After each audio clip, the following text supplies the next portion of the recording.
Слава Богу.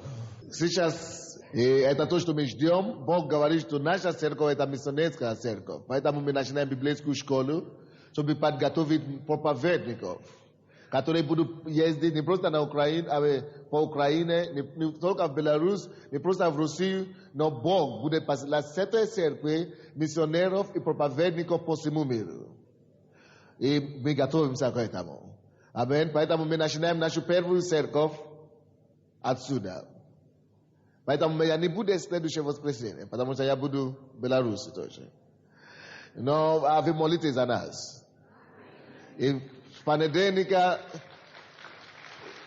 мы... Аллилуйя. Вот. Поэтому молитесь за пастора Сергея, чтобы Бог ему дал мудрость. И я верю, что вы сможете ездить к нему на миссионерскую поездку. Аминь. Поэтому на следующем служении мы все будем молиться за него, чтобы Господь благословил его, и чтобы эта церковь стала могущественной церковь в Беларуси, как это есть для Украины. Аминь. И чтобы еще ни одного миссионера нам придется посылать. И я знаю, некоторые уже себя начали видеть в Китае, некоторые уже начали себя видеть в другие страны. Вы будете там. Аминь. Слава Богу. Но до этого вам надо быть верным малым. До этого нам всем с вами надо быть верным малым. И поэтому давайте, пожалуйста, откроем сегодня наше Евангелие или наши Библии, книгу Исхода. Книга Исход. Отец, во имя Иисуса, я смиряю себя перед тобой. Я знаю, что я не могу говорить, как только через тебя. Дух Святой, говори через эту сосуду сегодня. И чтобы это слово принесло много плода для твоего царства. Помазывай, Господь, помазай наши уши, чтобы слышать. Наши сердца, чтобы принять. И мои уста, чтобы говорить. И мы благодарим тебя, что ты уже услышал. Во имя Иисуса Христа. Весь народ сказал? Аминь. Исход, 23 глава. Я буду читать 25 стиха. Я проповедую сегодня на теме «Служите Господу». 23 глава. Исход. Читаю 25 по 27 стихи. Аллилуйя. О, мы благодарим тебя, Иисус.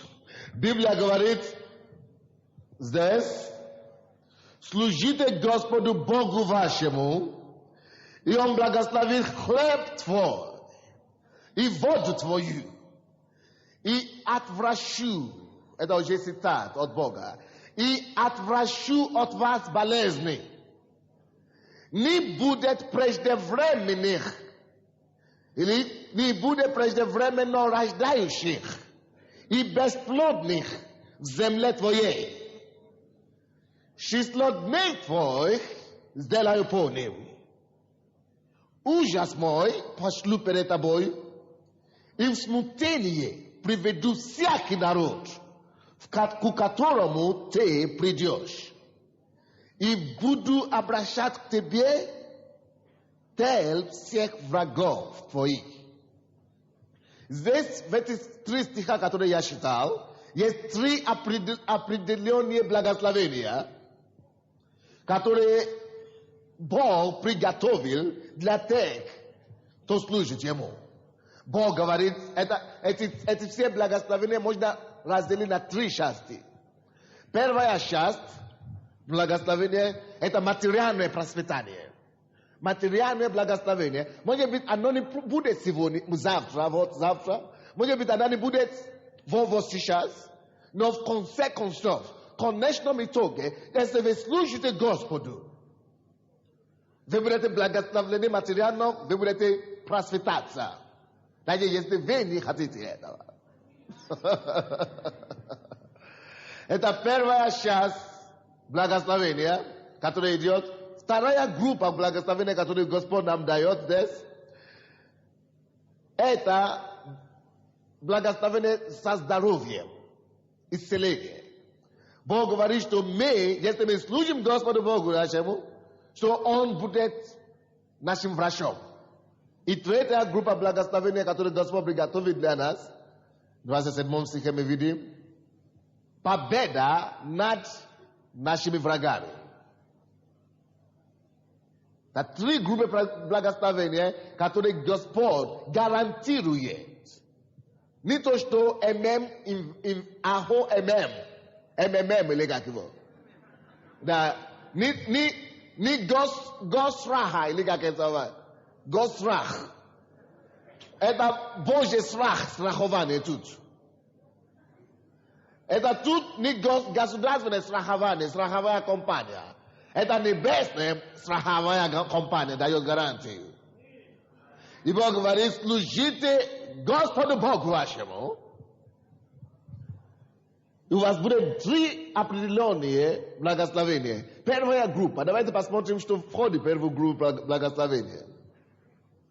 Служите Господу Богу вашему, 25 стих, и Он благословит хлеб твой, и воду твою, и воду твою, хлеб твой и воду твою. О чем это говорится? Это значит, что у тебя будет вода, и у тебя будет хлеб. Вы видите, есть многие люди, у кого нет хлеба. Есть многие люди, у кого нет воды. То есть они не просветаются, у них нет что кушать. Но Бог говорит, если ты будешь служить Ему,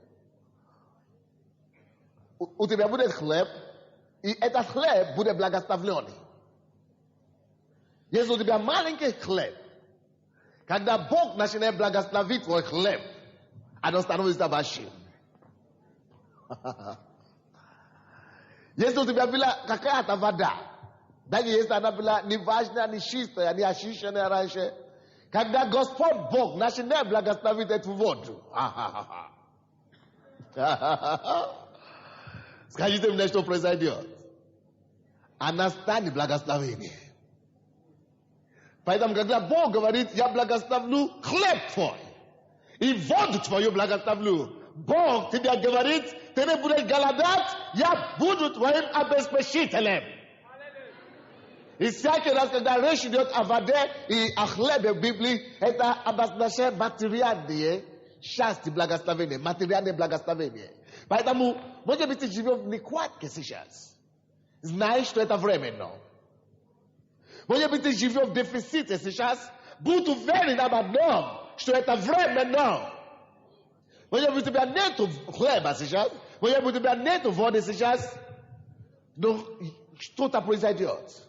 Это называется изменение. К лучшему. Но заметьте себе, для кого Господь Бог приготавливает это все благословение. Бог говорит, служите Богу, Господу вашему. Это значит, эти все благословения, о которых мы уже говорили, и о которых мы еще будем говорить, принадлежит только тем людям, которые служат Господу Богу своему. Теперь, давайте будем рассмотреть это слово «служить». Служить не значит приходить в церковь. Очень многие ходят, тысячи людей ходят в церковь, неважно какую церковь, православную или отсюда. Но то, что ты ходишь в церковь, это еще не значит, что ты служишь. То, что ты слышишь проповедь, это еще не значит, что ты служишь Господу. Библия говорит, служите Господу Богу вашему. Служить. Я знаю, что если это даже непонятно всем людям, это должно быть понятно вам, советским гражданам, особенно мужчинам. Служу Советскому Союзу. Может быть, вам еще не повезло побыть в этой армии. Служить значит посвятить себя какому-то определенному делу с целью угодить военачальнику. С целью угодить того, кто тебя поставил служителем. Служить, посвятить себя, своей энергией, своей силой, своей крепостью кому-то предан. Поэтому Библия говорит, первая проповедь, заповедь в Новом Завете, это Иисус говорил, возлюбите Господа Бога вашего всем сердцем вашим, всей крепостью вашей, всей силой вашей и всем разумением вашим. Возлюбите Его всем то, что у вас есть. Какую пользу ты приносишь Богу и человеку? Смотри на свою жизнь. Я знаю, что многие из вас, вы верно служите станкам на работе. Станкам, да? Станки. Многие из вас, вы удачно служите одежде, которую вы шьете, и машинам. Но никак не можете служить Богу. Вы видите, Бог нас не создал, чтобы мы служили своей животу. Бог говорит, я позабочусь о своем желудке, ты только служи Господу Богу своему. От Матфея 6:33 нам говорит, ищите прежде Царство Божие и правду Его, и все остальное приложится вам. Это то, что Бог имеет в виду, когда Он говорит, благословлю хлеб твой, благословлю воду твою, потому что Он говорит иным образом, или иными словами, что остальное прилагается тебе. Но сначала служи Господу Богу своему. Кто-то говорит, но я же инженер, или я же бизнесмен, как я могу служить Господу таким образом, физически? Я не могу бросить свою работу. Но никто тебя не говорит бросить свою работу. Работай. Но в твоей работе сделай так, чтобы твоя работа прославила Господа. Если ты инженер, Бог тебе даст способность. Бог тебе даст знание. Ты можешь в твоей профессии найти что-то, которое будет принести пользу Царству Божьему. Если ты бизнесмен, ты говоришь, я бизнесмен, но я плачу свою десятину, я не могу служить Богу, но физически я не буду бросить свою работу, чтобы в церкви работать. Я же бизнесмен, Бог меня призвал бизнесменом. Да. Но это значит, у тебя должно быть служение в церкви. Это не значит, ты должен, конечно, бросить свой бизнес, а то ты банкротишься. А Бог не Бог банкротства. Бог есть Бог процветания. Поэтому то, что тебе надо делать, не говори, я плачу свою десятину и все. Десятину я тоже плачу, я не бизнесмен. И все тоже платят десятину, они не бизнесмены. Если ты бизнесмен или ты кто-то другой, ты каким-то своей работой, всем то, что ты зарабатываешь, прославляй Господа. Иисус говорил от Луки 16 глава, что богатством неправедным приобретайте себе друзей вечные. Вечности. Богатство неправедным, то есть богатство, которое вы зарабатываете, деньги неверующие, которые вы заработаете, сделайте так, чтобы эти деньги, которые Бог вам дает от неверующего мира, чтобы они пошли на то, чтобы приобрести вам друзей или людей, или богатство в вечной обители. То есть используйте материальные человеческие деньги и ценности, чтобы купить себе что-то вечное. Это значит служить Господу тем, что у тебя есть. То есть не все будут здесь петь. Вся церковь не может быть группа прославления. Вся церковь не может быть Сандея. Каждый должен заниматься своим делом. Но ты должен быть уверен, что ты не просто ходишь в церковь. У тебя должно быть какое-то служение. Либо ты в группе порядка, люди, которые стоят, это группа порядка, это есть служение. Они приветствуют людей. Вроде бы это ничего. Вроде бы это маленькое служение, сравнение с моим служением.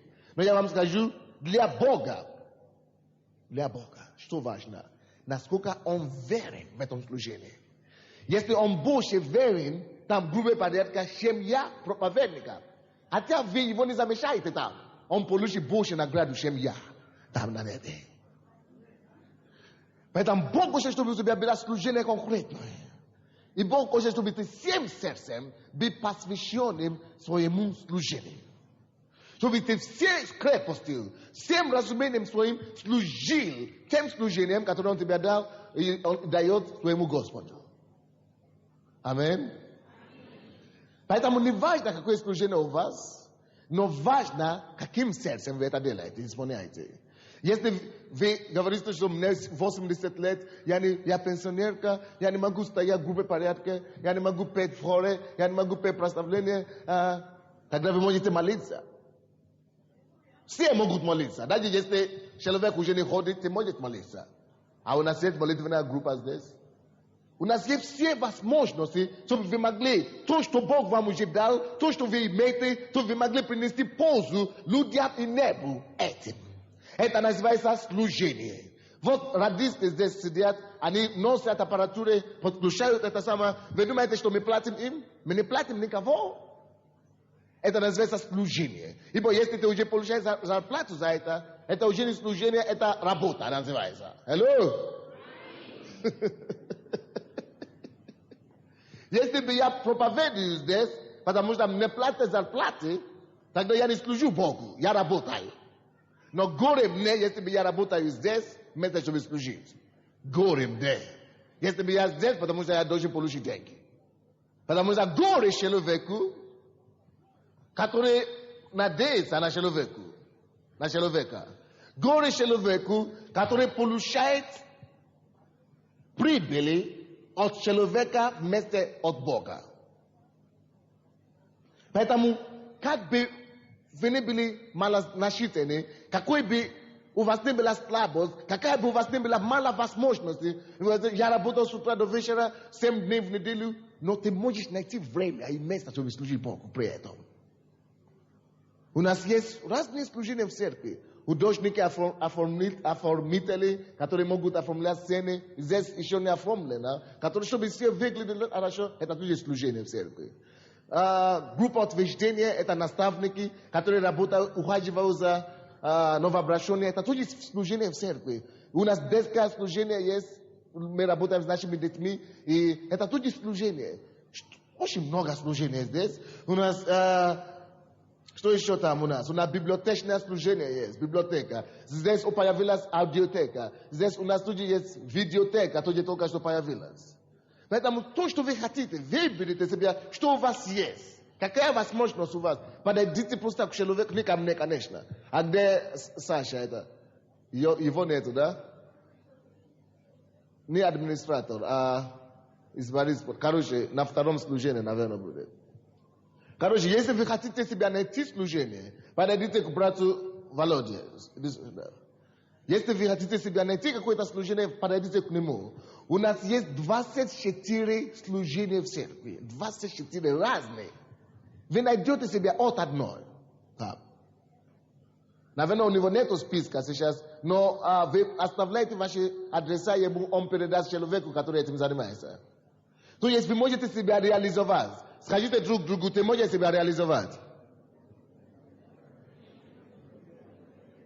Вы можете себя реализовать. Людей показывать. Аллилуйя. Вы можете на самом деле себя реализовать. Теперь, я считаю это место писания дальше. Служите Господу Богу вашему, и Он благословит хлеб твой. Кому Бог кого Бог благословит? Я знаю, что ты служишь, но я еще не ответ. Кто служит? Аминь. Бог благословит только того, кто служит. Ты говоришь, я уже хожу в церковь, конечно, я получил оздоровление, мне стало легче, но я не знаю. Ты знаешь, почему ты не знаешь? Алло, я вам скажу. Потому что ты паразит. Паразит обыкновенный. Знаешь, такой паразит? Ты только уже впитывать. А сам что-то отдавать? Я не готов. Hitring kite. Te hitring. Nós bogom nizia bit hitrem. Тебе надо что-то тоже отдавать Богу. Надо Богу отдавать от тебя что-то, свою силу, свою энергию, свое знание, что-нибудь. Что-нибудь. Он принимает тебя такой, как ты есть. Поэтому Бог благословит только кто служит Богу. Служите Богу, Господу Богу вашему, и Он благословит хлеб твой, и воду твою, и отвращу, это вторая уже категория благословения, и отвращу от вас болезни. Есть некоторые семьи здесь, есть некоторые целое поколение, целый род, которые они не могут жить спокойную жизнь. С одной беды на другую, с одной беды на другую, с одной болезни в другую, с одной немощи в третью. Бог говорит, что человеку, который служит Богу своему, Бог дает гарантии и говорит, я отвращу от вас болезни. Бог сам говорит, я отвращу болезнь от вас. Отвращу просто-напросто. И знаете, если дьявол будет упорствовать и на тебе ставить что-нибудь, ты скажешь, Господи, откуда у меня появилась болезнь? Ты же сказал, ты отвратишь, поэтому болезнь ты мне не принадлежишь. Вон во имя Иисуса. Потому что Бог отвращает всякие болезни от меня. Бог исцеляет меня от всех болезней, поэтому я не принимаю боль, я не принимаю рак, я не принимаю проклятие, я не принимаю опухоли, я не принимаю недуги, я не принимаю никакую болезнь. Я здоров, потому что я служу Господу Богу моему. Но если ты не служишь Богу, я говорю, но если ты не служишь Богу, что тебе тогда сказать? Я не знаю. Пусто будет там. Пастор, помолитесь за меня. Потому что пастор служит Богу, а ты не. Поэтому пастор может помолиться, но ты не можешь. Поэтому надо, чтобы все мы были в состоянии подойти к Богу с дерзновением. Отец, ну что это такое? Ты говоришь, кто служит тебе. На того ты от того ты отвратишь болезни. Я же служу тебе. Мне не надо подойти к пастору, потому что я знаю свое право. Я знаю свое место. Ты говоришь, что служи тебе, что он будет благословен мой хлеб и мой бизнес. Это значит, твой бизнес будет благословен. Хлеб и воду. И хлеб – это то, что дает тебе пропитание. Правда?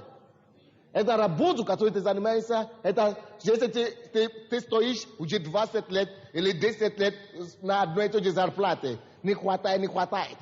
Измени это. Говорит, Господь, я тебя служу, это хлеб мне не хватает, это зарплата мне не хватает. Господь, я хочу, чтобы это увеличивалось.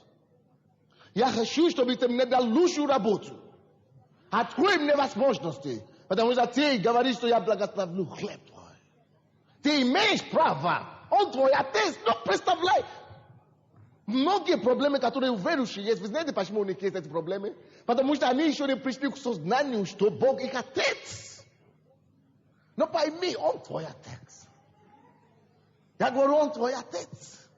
То просто подойди к нему, поговори с ним, общайся с ним. Отец, ну давай поговорим. Это не должно бы так быть. А он тебе скажет, что меняй это. Запрети дьявола. Потому что ты знаешь то, что тебе принадлежит. Так, читаем дальше. Не будет преждевременно рождающих и бесплодных в земле твоей. Вы знаете, очень многие люди страдают с ревом, или как называется? С рева, да? То есть они получают бременность и 2 месяца или 3 месяца выпадает. Бременность. Очень падает и так далее. Это не для христиан. Алло? Если ты страдала этим, я не знаю, сколько раз ты страдала этим. Я не хочу знать, сколько выкидыш у тебя уже было. Даже если и 1000, это может остановиться. Поэтому, если твоя жена страдает этим, или твой родственник страдает этим, скажи, иди служи Господу. Бог это остановит. Бог говорит, что не будет выкидыш в вашей семье. Тем более, даже не будет выкидыш, тем более, это преждевременно рождаться. 9 месяцев полностью. Может быть, 10, может быть, за 10 наоборот. Или это тоже ненормально. Она 9. Точно. Один за один. Поэтому ты имеешь право, если ты служишь Богу, нужно говорить, Господь, ты сказал. Верен обещавший. Дорогие мои, он верен. Держись за него. Даже если ты держишь, и все равно выкидыш происходит. Ты говоришь, все равно, я держусь, я не сдаюсь. Не сдавайся. Бог видит твое сердце, и он исполнит это. Аминь. Я знаю одну семью в нашей церкви здесь. У нее были свои дети раньше, а потом они женились. Но у них нет общего ребенка. И они очень хотели иметь ребенка своего. И сколько раз она не беременела. Все выливается. И это очень большая горечь для нее. Это для нее очень большая.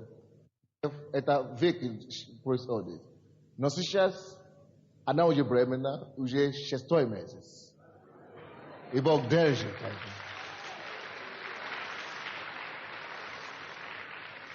Аллилуйя. Поэтому вы должны знать, что в Библии написано, и что Бог говорит о вас. И дальше Библия говорит, и бесплодных в земле твоей не будет. Бесплодных. Кто такой бесплодный? Это женщины или мужчины, которые не способны рожать. Делают операции, всякие операции. Но Бог может это менять. Аминь. Конечно, я понимаю, что некоторые это результат греховной жизни, которую они вели раньше. Они уже все поубивали все детей, которые там были. Абортом. Но я еще не готова рожать. Я сделаю аборт. И потом сделали аборт, все, ничего там не осталось. Теперь, когда уже время им иметь детей, они уже не могут. Конечно, это сам человек уже это делал. Но я имею благую весть для вас. Бог может помиловать такого человека. Аминь. Бог может иметь милость над таким человеком, потому что аборт – это грех. Это не просто грех, это убийство. Ты убийц, если ты совершаешь аборт. Но я понимаю, что многие, спасибо, дорогая, я понимаю, что многие из вас делали это незнанием, то есть пока вы были еще грешниками, миру еще.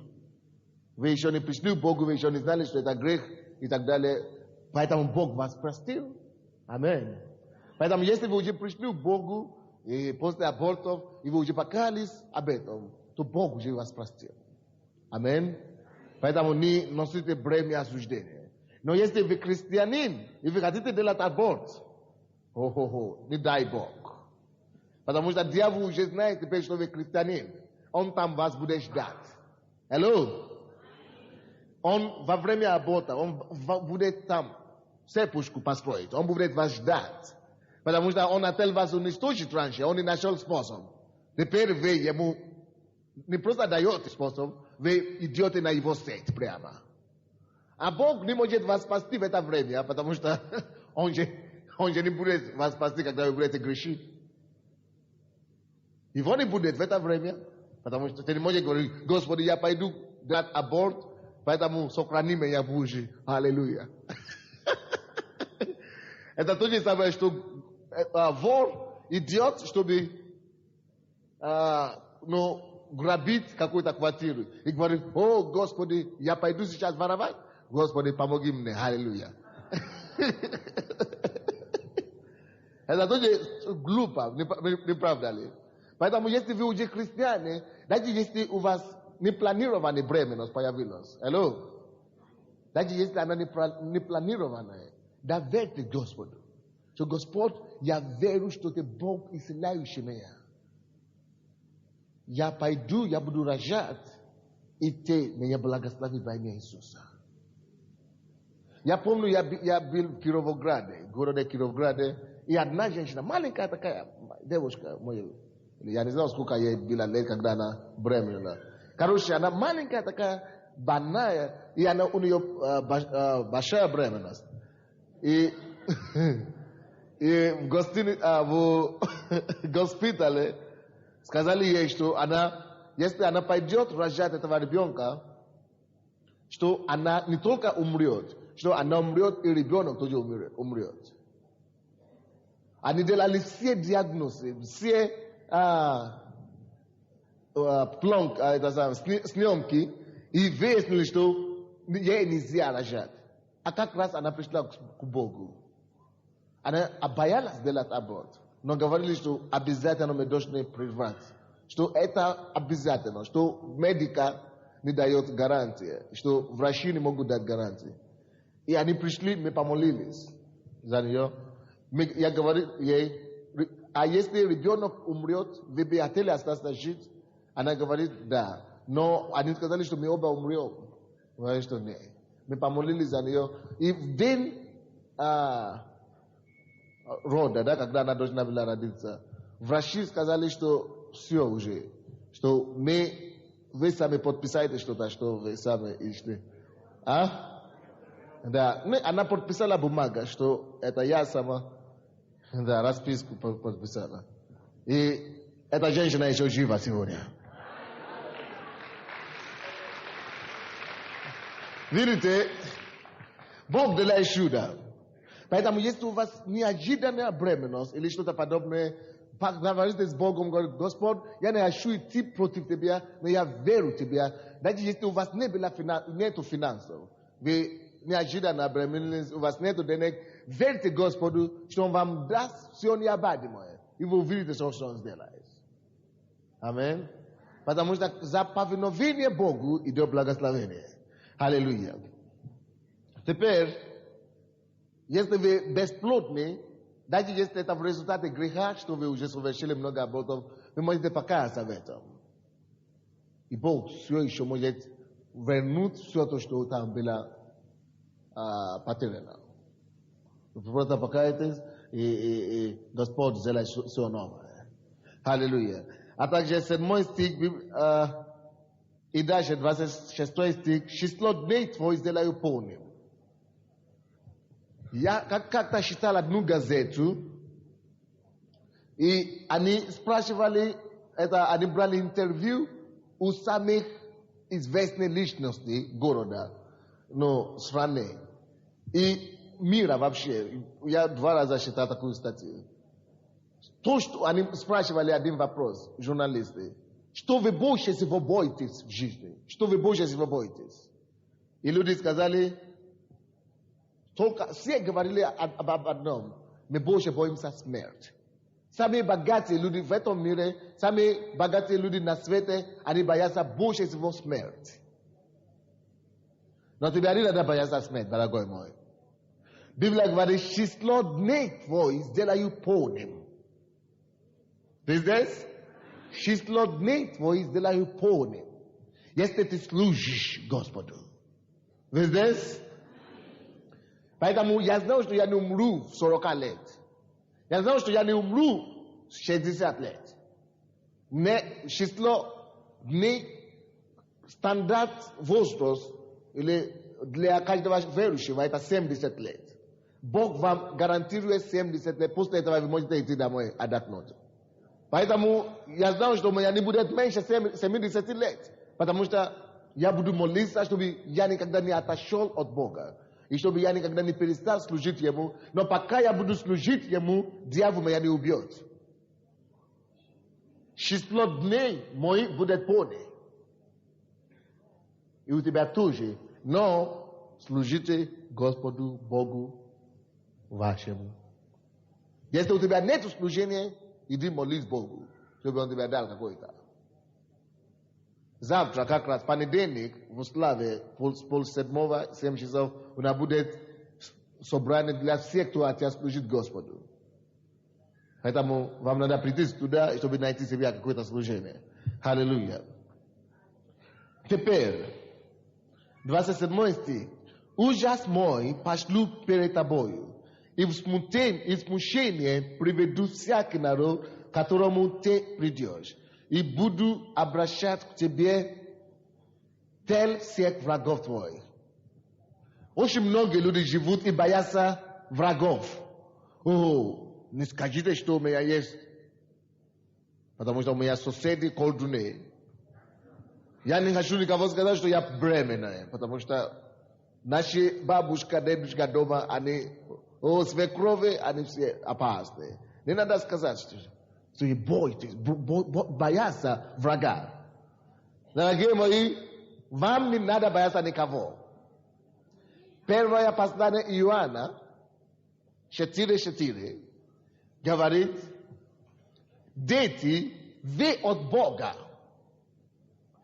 И больше тот, кто в вас, того, кто в мире. И посмотрите, что Бог говорит, что Он сделает со своими врагами. Бог говорит, что ужас его, то есть страх Бога, пошлю перед тобою. Господь пошлет его страх перед тобою, чтобы они боялись тебя. Амин. Ужас мой пошлю перед тобою, и в смущение приведу всякий народ, которому ты придешь. Господь приведет в смущение всякий человек, который идет против тебя. Даже другое место Писания нам говорит, Второе Законе, 28 глава, по-моему, 7 стих, что одним путем твои враги придут против тебя, но 7 путями они убегут от тебя. Кто-нибудь здесь? Одним путем они придут против тебя, чтобы тебя вредить, но 7 путями убегут от тебя. Так что не бойся. Исайя 54, 14 по 17 стихи говорит, никакое орудие, сделано против тебя, не будет успешно. Это наследие рабов Господних. Там написано, это наследие рабов Господних. Кто такой раб? Тот, кто служит Господину. Поэтому все эти благословения есть всего лишь наследие того, кто служит, рабов Господа. Поэтому кто из вас, присутствующие, не имеют какое-то служение в церкви? Поднимите ваши руки. Видите, как вас много. Вам надо себя найти. Амин. Эта церковь, это ваш дом. Скажите, эта церковь, это мой дом. Это мой дом. И я тут чувствую себя как дома. Поэтому идите, возьмите себе любое служение. Никто вас не запретит. Амин. Аллилуйя. Теперь давайте посмотрим одно место Писания. К Римлянам 10:15. К Римлянам 10:15. И как проповедовать, если не будут посланы? Как написано, как прекрасны ноги благовествующих мир, благовествующие благое. Алло? Все мы призваны быть благовествующими. Все мы должны проповедовать. Не только я проповедник. Я не говорю, что все вы должны быть пастором. Я не говорю, что все вы должны работать полное время проповедником. Но я говорю, что все мы призваны благовествовать. Если ты дома хозяйка, ты можешь благовествовать своим соседям. Если ты бизнесмен, ты можешь благовествовать своим коллегам. Если ты рабочий, ты можешь благовествовать на работе. Правда? То есть, Ти можеш рассказать кому-то то, что Бог уже сделал в своей жизни. Аминь. Поэтому Библия говорит, давайте посмотрим, как Бог, и что Бог говорит о благовествующих. 15 стих еще раз. Как написано, как прекрасны ноги благовествующих мир. Вы знаете, это слово «прекрасный» здесь на русском языке, на английском это есть слово «beautiful». А «beautiful» значит «как красивее», «как красиво», прекрасно, «как красиво ноги». Благовествующие. Обычно, когда вы видите девушку, вы говорите, о, красивая девушка. Правда? Библия говорит, на самом деле, в духовном мире, люди, чьи ноги красивые, это только те, кто благовествует. Поэтому, если вы любите смотреть на красивые ноги, надо перестать смотреть por юбки. Надо начинать другое место смотреть. Вы знаете, куда нужно смотреть? Надо смотреть на уста. Кто говорит благовестие? Аминь. Как красивые ноги благовествующие. Кто из вас хочет иметь красивые ноги? Не только сестры, и братья тоже, все. Кто хочет иметь красивые ноги? Я хочу иметь. Тогда благовествуйте. Аминь. Потому что люди, которые благовествуют, чабакасакасандара, баба. У них есть хорошие ноги. Или просто хорошие, красивые. Аллилуйя. Слава Богу. Видите, нам надо служить Господу. Аминь. Служите Богу, Господу вашему. И Он благословит хлеб ваш и воду вашу. Иисус знал, что это значит. И Иисус был занятым в Его служении. Когда вы смотрите от Иоанна 4 главу, вы можете открыть от Иоанна 4, 31 по 36 стихи. Евангелие от Иоанна 4, 31 по 36 стихи. Между тем ученики просили его, говоря, Рави, ешь. Алло. Ученики пришли к нему, Рави, ешь. 32 стих. Но он сказал им, у меня есть пища, которую вы не знаете. У меня есть пища, которую вы не знаете. Поэтому ученики говорили между собой, разве кто принес ему есть? Иисус говорит им, моя пища есть творить волю пославшего меня и совершить дела его. Моя пища есть совершить и творить дела пославшего меня. Это значит служение. Алло? Некоторые в церкви здесь, они что-то делают, когда они видят, что пастор придет, пастор или кто-то идет, они что-то делают. Это не служители. Это просто человека угодники. Человека угодники. Но человек, который служит Богу, когда никого нет там, он знает его служение. Он не говорит, ну, нас здесь должна быть 5, а я только одна пришла, чтобы убрать, нам надо как раз люди, которые могут делать уборки здесь. Но нас 5 должна быть, а я только один, ну, я не могу, пускай другие тоже придут. Это низкий человек, который не знает, что он делает, и ради кого он служит. Но человек, который знает, что такое служение, и человек, который служит Господу всем сердцем, когда никого нет, он благодарит Господа, что он может делать работу ни одного человека, но 6. Иисус был таким, когда все его друзья пошли кушать, он начал проповедовать, он начал работать. И когда они спросили у него, почему ты не кушаешь? Он говорит, мне некогда кушать. Никогда. Я еще не совершил это дело, которое я делаю. Моя пища, это прежде всего не кушать хлеба и сала. Но моя пища прежде всего совершит, творит волю пославшего меня. Поэтому, когда у тебя есть служение, добросовестно твори, будь уверен, что ты творишь это служение, что ты делаешь это служение, и что ты совершаешь это служение. Аминь.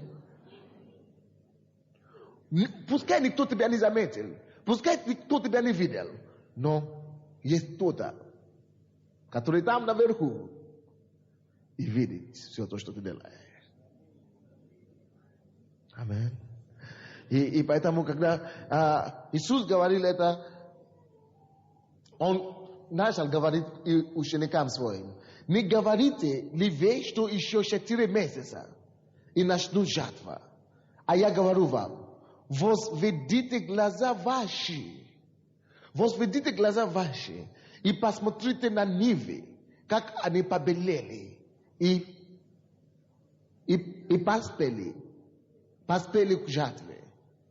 То не говорите, что еще какое-то время, еще я успею. Я успею что-то для Бога. Я успею. Бог говорит, что сейчас начни что-то делать для Бога. Может быть, не все пока, то, на что ты способен, но даже если у тебя нет времени, это ты занят, то, что у тебя есть, используй это на служение Бога.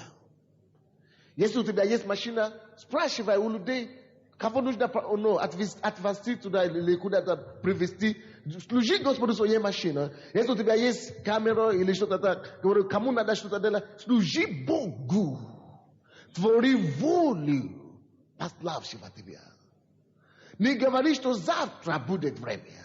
Не говори, что послезавтра будет что-то. Если у тебя есть деньги, спроси, кому надо. Допустим, у нас есть здесь очень много людей, которые работают бесплатно для Бога. Некоторые работают с алкоголиками, некоторые работают с наркоманами, некоторые работают в хоре, некоторые работают в прославлении. Но кому вам надо что-то здесь? Я это сделаю. Ты это делаешь не для них на самом деле. Ты это делаешь для того, кто послал тебя, для того, кто создал тебя. Ты служишь этим, то, что у тебя есть. Не будьте слишком локальным. Не будьте локалистным, или как это говорят. Локальным, да? У вас? Да. Не будьте ограниченными. Не будьте такой маленький узкий человек, который видит только, где его ноги стоят, а потом там, где его нос, а потом ничего больше не видит. То есть дальше носа не видит. Не будьте такими человеками. Бросайте то, что у вас есть, и благословляйте. И Библия говорит, не будьте лаконичными человек, и посмотрите, что он говорит. 35 стих. Не говорите ли вы, что еще 4 месяца и наступит жатву? Я говорю вам, возведите глаза ваши. Возведите. Есть некоторые, которые только нос. Вещи носа ничего не видят. Но Бог говорит, не будь таким человеком. Ты возведи глаза. Смотри вокруг. Види то, что другие не видят.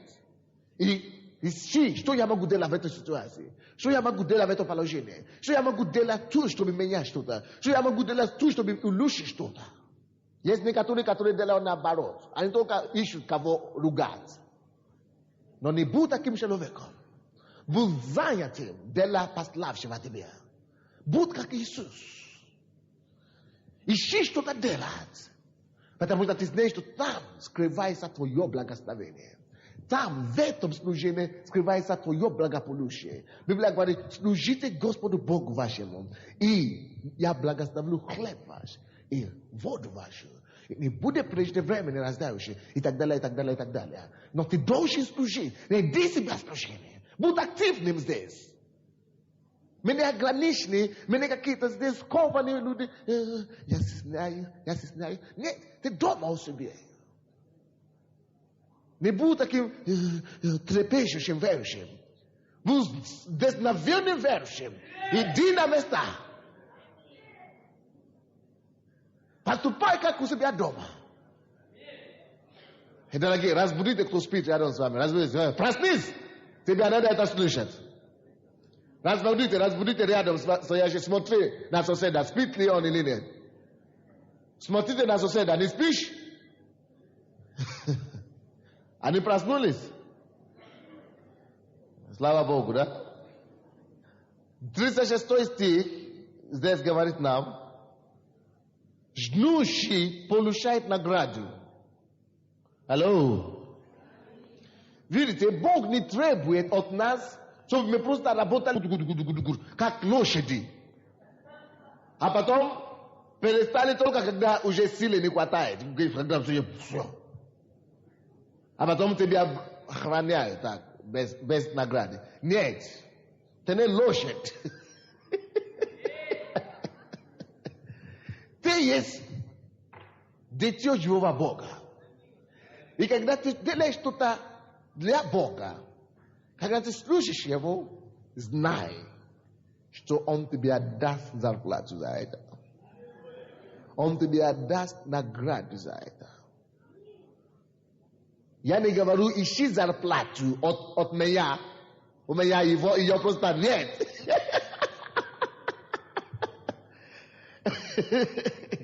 Я говорю, ты можешь ожидать зарплату от него. Это то, что он говорит. Здесь Библия говорит, 36 стих, ждущий получает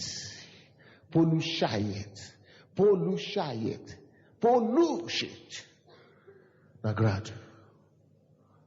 Ты имеешь право на награду. Тот мир, который у тебя есть в сердце, та измененная жизнь, которая у тебя есть, это награда от Господа. Не от тебя же она пошла. Тот покой, который у тебя есть внутри, это награда от Господа.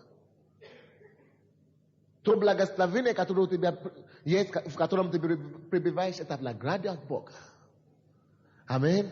Поэтому жнущий получает награду и собирает плод жизни вечной. Так что и сеющий, и жнущий вместе радоваться будут. Алло? Поэтому не важно, какое у тебя служение. Если ты служишь под сценой, там, где никто тебя не видит, или если ты служишь прямо на сцене, там, где все тебя видят, поймите, ждущий и сеющий вместе будут радоваться будут. Аминь. Мы все в конце концов будем радоваться вместе. Все мы получим свою награду. Если ты проповедуешь здесь на сцене, или ты там убираешь полу, жнущий и сеющий получат награду и будут радоваться вместе. Так что не смотри на человеческий престиж. Не ищи престиж от человека. Не ищи благодарность от человека. Служи Господу Богу своему. А Он уже знает, как тебе наградить. Аминь. Библия нам говорит, что мы должны делать это дело вовремя. Потому что время придет, когда у нас не всегда будет возможность это делать. Давайте откроем от Иоанна 9 главу, по-моему. От Иоанна 9 глава, 4 стих. 9:4. Библия говорит, мне должно, это Иисус говорит опять, мне должно делать дела пославшего меня, пока день приходит ночь, когда никто не может работать. Алло? Все проснулись? Иисус говорит, даже для него не всегда есть время, когда можно служить Богу. Поэтому он говорит, я должен сейчас делать дело, на которое я послан. Потому что пока день, сейчас у меня есть день. Пока ты можешь говорить, делай, говори кому-то об Иисусе. Пока у тебя есть что-то, дай Иисусу. Пока у тебя есть что-нибудь, энергия, знание, дай Богу. Потому что приходит ночь. Не просто для тебя ночь приходит. Даже Иисус говорит, So для него нож пришла. И Библия говорит, что приходит нож. Когда никто не сможет ничего делать. Никто. И ты и я. Приходит такое время, когда все. Но у тебя есть день сегодня. Ты можешь служить Господу Богу твоему. Не будь как этот животное, который живет со дня к дню, только чтобы суетиться. Выживание для сильнейших. Животный инстинкт. Но будь уверен, что в твоей жизни есть польза. Что ты живешь жизнь, которая приносит пользу людям и Богу. Не будь таким человеком, который бегает с утра до вечером, спит, утром просыпается, а потом начинает бегать, кушает 2 раза или 3 раза в день, а потом спит, а потом просыпает, а потом туда. Он даже не знает, что он делает. Он просто бегает туда-сюда, с утра до вечера. Не будь таким человеком. Поставь цель в твоей жизни. Поставь цель в твоей жизни. Поставь смысл в твою жизнь. Пожалуйста. Будь человеком, который радует сердце Бога. Что я благодарю Бога, я счастлив, что я создал его. Я счастлив, что я его сотворил. Он выполняет его работу. Напомните, есть день и есть ночь. У тебя есть возможность сегодня делать все Богу то, что ты способен. Хотя бы начни. И завтра откроется Божья возможность для тебя. Аллилуйя. Давайте откроем Ефесянам 5 главу.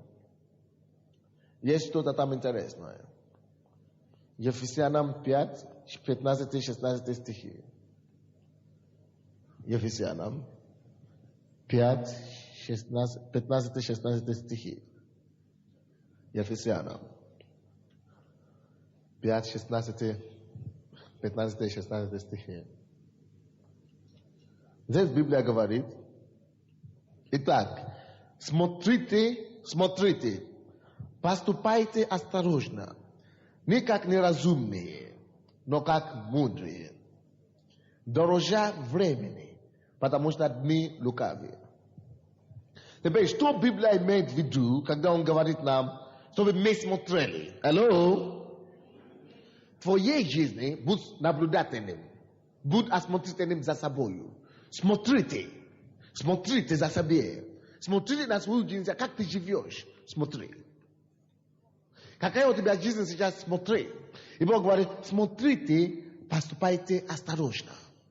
Смотрите, поступайте осторожно. Все то, что ты делаешь сейчас, это на пользу Богу, это на служение Богу, или просто куда-то на воздух, это все пропадает. Смотри. И начни поступать по-другому. Смотри. Начни делать что-то полезное сейчас. Чтобы завтра ты можешь смотреть назад и говорить, о, слава Богу, за свою жизнь я смог что-то сделать. Есть некоторые люди, которые живут сейчас, им по 60 лет или 80 лет, когда они смотрят назад, у них нечего показать. Они пропили всю жизнь. Всю жизнь пропили. Или прогуляли всю жизнь. Нечего указать, что слава Господу, я жизнь свою жизнь не зря. Я что-то сделал. Я принес пользу Богу и человеку. Дорогие мои, смотрите за то, как вы живете. Смотрите за то, что вы делаете сегодня. Смотрите за то, как поступаете. И поступайте осторожно. Чтобы не быть глупее, или какие слова там написано.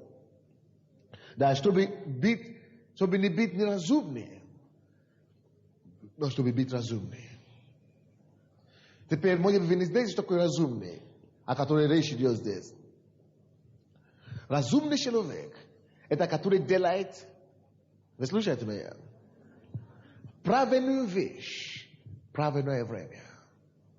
Правильную вещь, правильное время. Но неразумный, Это те, которые делают неправильные вещи, неправильное время. Или правильные вещи, неправильное время. Или неправильная вещь, правильное время. Запутались, да? Сейчас я еще раз. Разумный человек. Это тот, который делает правильные вещи, правильное время. Но неразумный тот, который делает вещи неправильные, то есть он делает неправильные вещи в неправильное время. Или он делает правильные вещи. Вроде бы все правильно. Он говорит правильно. Он вроде бы правильно говорит все делает. Он все делает правильно. Но он делает это все в неправильное время. Человек, который все правильно делает, в неправильное время. Или он делает это в правильное время, но делает неправильные вещи. Давайте откроем от Матфея. Давайте мы откроем от Матфея 6 главу. 19-21 стихи. От Матфея 6, с 19 по 21 стихи. От Матфея 6, 19 по 21 стихи. 6, 19, 21. Не собирайте себе сокровищ на земле, где мол и ржа истребляют, и где воры подкапывают и крадут. Но собирайте себе сокровища на небе, где ни вор, где ни мол, ни ржа не истребляют, и где воры не подкапывают и не крадут. Ибо где сокровище ваше, там будет и сердце ваше. Разумный – это человек, который понимает. Разумный – это человек, который имеет достаточно ум, чтобы понимать. Достаточно понимание, чтобы предвидеть, что все, что вкладывается здесь на земле, что все временно, что все проходит и все пройдет. Это разумный, который знает и понимает, что эта земля, это не наши вечные обители. Это разумный человек. Разумный человек – это тот, кто знает, что он живет здесь только 70 лет или только 100 лет. После этого, перед тобой, впереди своей жизни, всю вечность. Перед тобой вся вечность впереди. Вся вечность. Не 100 лет, не 70 лет, не 200 лет, не 300 лет, не 500 лет. Вся вечность впереди тобой. Разумный человек. Это человек, который это понимает. И все делает в настоящее время с учетом, что у него есть достаточное богатство там, чтобы прожить завтра счастливую жизнь. Но неразумный хочет сейчас посеять и тут же пожнать, и кушать тут же. У кого есть огород из вас? Огороды. Теперь, кто из вас так живет, что вы сеете что-то там, семя или картошку сегодня, и сегодня же вы пожнали?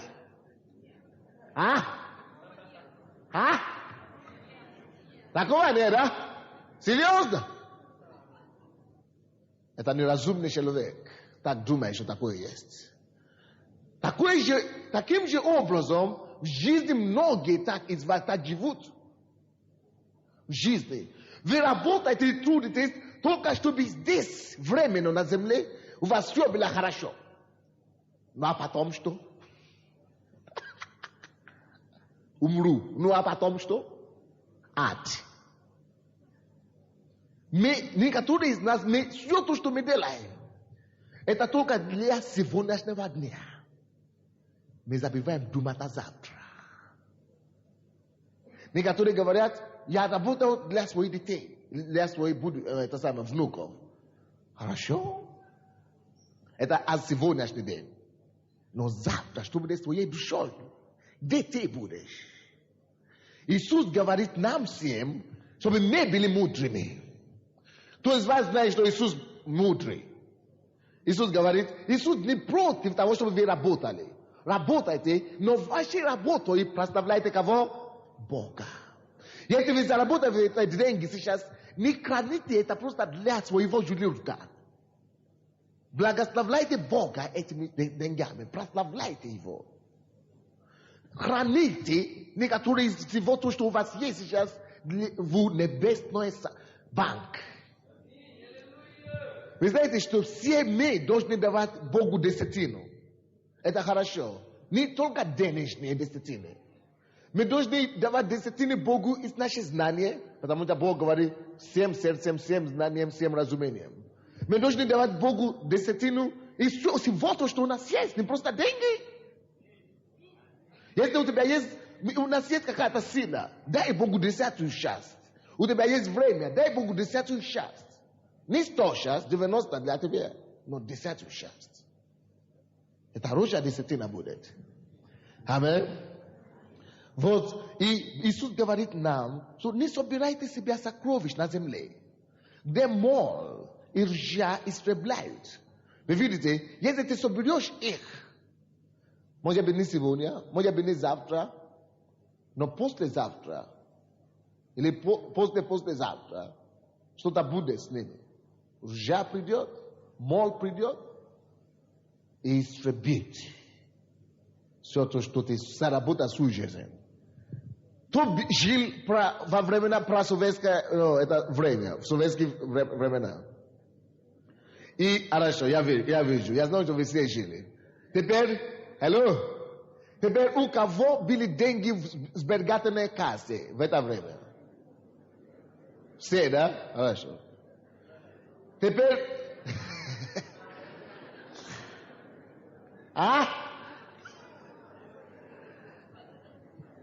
Теперь покажите мне, пожалуйста, где эти все сокровища. Смелость. Смелость, да?